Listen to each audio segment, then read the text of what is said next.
अस्सलाम वालेकुम। आज हम केमिस्ट्री क्लास 9th इसका लेक्चर नंबर 11 डिस्कस करेंगे। 11 में हम 3 टॉपिक डिस्कस करेंगे, मॉलिक्यूलर आयन, फ्री रेडिकल और उसके अलावा मॉलिक्यूल। अब देखें, फर्स्ट टॉपिक है मॉलिक्यूलर आयन। मॉलिक्यूलर आयन क्या है? सबसे पहले हमें जानना होगा कि मॉलिक्यूल क्या है। मॉलिक्यूल क्या है? मॉलिक्यूल एक स्मॉलेस्ट पार्टिकल है किसी एलिमेंट या कंपाउंड का जो फ्रीली एग्जिस्ट कर सकता हो और कंपाउंड की सारी प्रॉपर्टी शो करता हो। जैसे वाटर है, वाटर को एक वाटर मॉलिक्यूल की केमिस्ट्री को जानने से हमें पूरी समंदर की केमिस्ट्री या पूरे जहान की केमिस्ट्री इस एक वाटर मॉलिक्यूल से मिल सकती है। यानी एक वाटर मॉलिक्यूल के बारे में पता होगा तो हमें सारे वाटर मॉलिक्यूल के बारे में पता होगा। तो मॉलिक्यूल एक ऐसा पार्टिकल किसी एलिमेंट या कंपाउंड का जो फ्रीली एग्जिस्ट कर सकता हो और एलिमेंट या कंपाउंड की सारी प्रॉपर्टी शो करता है, उसे कहते हैं मॉलिक्यूल। अब मॉलिक्यूलर आयन क्या है? मॉलिक्यूलर आयन, जब मॉलिक्यूल इलेक्ट्रॉन लूज करे या गेन करे उसे बनता है molecular ion. When a molecule lose और gain electron it form molecular ion.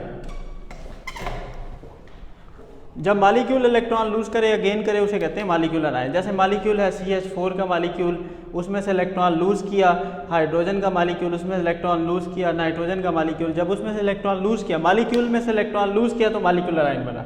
Molecular ion दो तरह के होते हैं, कैटायनिक मॉलिक्यूलर आयन और anionic molecular ion. Cationic molecular ion और एनायनिक मॉलिक्यूलर आयन। जब मॉलिक्यूल इलेक्ट्रॉन लूज करता है, जैसे नाइट्रोजन ने इलेक्ट्रॉन लूज किया तो पॉजिटिव चार्ज आ गया तो cationic molecular ion. Hydrogen electron lose किया, कैटायनिक। O2 ने इलेक्ट्रॉन लूज किया तो कैटायनिक मॉलिक्यूलर आयन। जब मॉलिक्यूल इलेक्ट्रॉन गेन करे तो एनायनिक मॉलिक्यूलर आयन। अब O2 एक मॉलिक्यूल है, जब वो एक इलेक्ट्रॉन गेन करेगा -1 चार्ज आ जाएगा, 2 इलेक्ट्रॉन गेन करेगा तो -2 चार्ज आ जाएगा, तो ये एनायनिक मॉलिक्यूलर आयन है। कैटायनिक मॉलिक्यूलर आयन ज़्यादा तादाद में पाए जाते हैं क्योंकि कैटायन बनाना आसान होता है, इलेक्ट्रॉन ऐड करना आसान होता है किसी मॉलिक्यूल में। एनायनिक मॉलिक्यूलर आयन बनाना मुश्किल होता है। तो कैटायनिक मॉलिक्यूलर आयन कैसे बनते हैं? जब गैसेस को हाई एनर्जी इलेक्ट्रॉन से बम्बार्डमेंट करवाई जाती है, गैसेस पर इलेक्ट्रॉन्स की बम्बार्डमेंट करवाई जाती है तो उसे मॉलिक्यूलर आयन बनते हैं। अब उसके बाद है मॉलिक्यूल और मॉलिक्यूलर आयन में क्या डिफरेंस है। Molecule smallest particle of a substance है और जबकि मॉलिक्यूलर आयन ये आमतौर पर तब बनता है जब मॉलिक्यूल इलेक्ट्रॉन लूज या गेन करे। जब मॉलिक्यूलर आयन तब बनता है जब मॉलिक्यूल इलेक्ट्रॉन लूज या गेन करे तो मॉलिक्यूलर आयन बनता है। मॉलिक्यूल एक न्यूट्रल स्पीशी है, मॉलिक्यूल पर कोई चार्ज नहीं होता। मॉलिक्यूलर आयन पर पॉजिटिव या नेगेटिव चार्ज होगा। मॉलिक्यूल कम्बिनेशन ऑफ एटम से बनता है, जैसे H2, जब एटम्स को मिलाएं तो मॉलिक्यूल बनता है। और मॉलिक्यूलर आयन कब बनता है? जब मॉलिक्यूल में से इलेक्ट्रॉन निकाल दें, यानी आयोनाइजेशन ऑफ मॉलिक्यूल। मॉलिक्यूल एक स्टेबल यूनिट है, मॉलिक्यूलर आयन एक रिएक्टिव स्पीशी है। उसके बाद है next topic free radical. Free radical क्या है? एटम या एटम का ग्रुप जिस पर हमें ऑड नंबर ऑफ इलेक्ट्रॉन नजर आए, यानी 1 इलेक्ट्रॉन, 3 इलेक्ट्रॉन, 5 इलेक्ट्रॉन। एटम या एटम का ग्रुप जिस पर ऑड नंबर ऑफ इलेक्ट्रॉन्स हो उसे कहा जाता है फ्री रेडिकल्स। फ्री रेडिकल्स कैसे बनते हैं? It is formed by the homolytic breakage of the bond when a molecule absorb heat और लाइट एनर्जी। जब एक मॉलिक्यूल है Cl2 का मॉलिक्यूल, इसमें 2 इलेक्ट्रॉन है।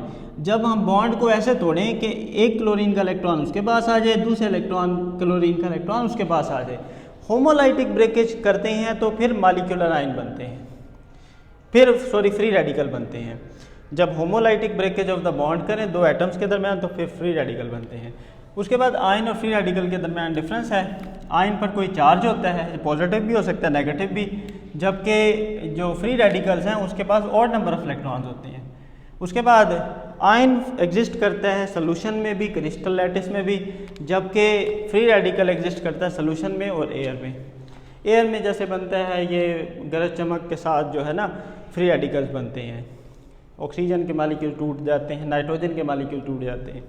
उसके बाद ion, their formation is affected by in the presence of light. Light की मदद से इसकी फॉर्मेशन लाइट पर डिपेंड नहीं करती। There formation is not affected by the presence of light. इसकी फॉर्मेशन लाइट पर डिपेंड नहीं करती, इसकी फॉर्मेशन लाइट पर डिपेंड करती है। नेक्स्ट टॉपिक है मॉलिक्यूल।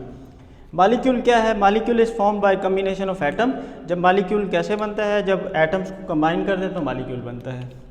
मालिक्यूल की टाइप्स हैं। मोनोटॉमिक मालिक्यूल, ऐसा मालिक्यूल जिसमें एक ही एटम हो, वो नोबल गैसेज है। Helium, neon, argon, krypton, xenon, radon, ये सारे नोबल गैसेज है जिसमें एक एटम है। डायटॉमिक मालिक्यूल, ऐसा मालिक्यूल जिसमें दो एटम हो, जैसे H2O2 N2 Cl2। H2 में दो हाइड्रोजन है, H × H, और इसी तरह O2 में दो ऑक्सीजन है, N2 में दो नाइट्रोजन, Cl2 में दो क्लोरीन। उसके बाद ट्राइटॉमिक मालिक्यूल, ऐसा मालिक्यूल जिसमें तीन एटम हो, जैसे CO2, इसमें एक कार्बन दो ऑक्सीजन, H2O, इसमें एक हाइड्रोजन, दो हाइड्रोजन एक ऑक्सीजन। पॉलीटॉमिक मालिक्यूल, ऐसा मालिक्यूल जिसमें मैनी एटम्स हो, मोर देन 3 एटम्स हो, उसे कहते हैं पॉलीटॉमिक मालिक्यूल। जैसे H2SO4 में 7 एटम है, C6H12 में 12 एटम्स हैं, जबकि C6H12O6 इसमें 24 एटम्स हैं। होमोटॉमिक मालिक्यूल, ऐसा मालिक्यूल जिसमें सेम टाइप ऑफ एटम्स हो, जैसे H2 में H × H, दोनों हाइड्रोजन ही है, H × H, N2 में नाइट्रोजन × नाइट्रोजन, Cl2 में chlorine × chlorine, oxygen × oxygen, O2 में ऑक्सीजन × ऑक्सीजन।